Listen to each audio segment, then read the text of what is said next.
Dune Part 2 in IMAX, non-spoiler review.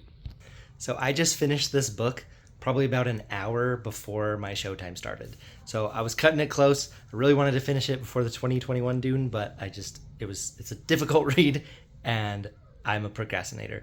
But the book was incredible. You can definitely see why it is still relevant and why people are still talking about it and reading it and why it's still being adapted. And so I went into Dune Part 2 fresh off of reading this thing. And I'm going to have a longer review a little bit later, talking about kind of some key differences from the book and from Dune Part 2. That'll be later, though. So Dune Part 2 in IMAX was absolutely incredible. It stayed the larger aspect ratio the entire time instead of just doing certain scenes, so I was very impressed with that. And the sound was so loud that it hurt my ears, which is why I went to IMAX. I thought Part 2 was an awesome adaptation of that part of the book, and it's an amazing sequel. It's hard to even call it a sequel because it just feels like one giant movie, but incredible sequel, seamless from the first movie. Now, a lot of other reviews were just like, there's so much action, there's tons of action, it's action-packed.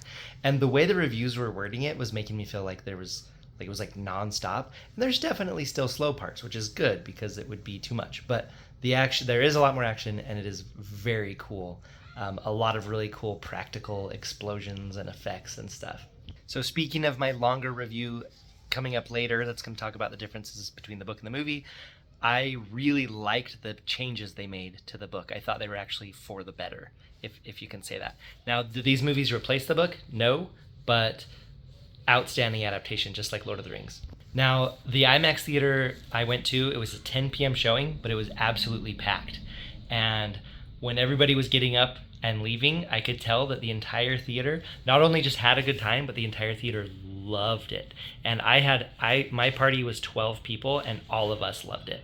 One of our people even said it's in his top 5 now. But I think I might like the first one better. I don't know if that's blasphemy to say, but the second one is still incredible. Now, I cannot wait for the story to continue. So I've started reading Dune Messiah immediately because I cannot wait to find out more about the story.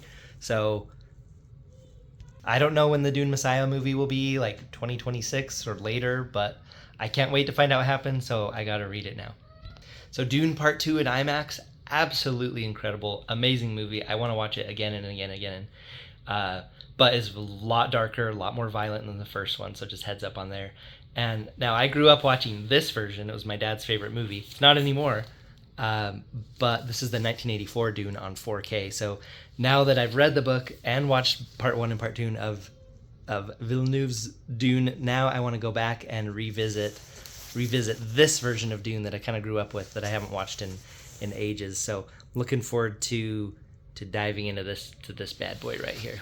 So the original Dune. Well, let me know what you think of the movie. I thought it was incredible all the way through, every part about it. Can't speak highly enough, which is what everyone's saying, but it really is really great.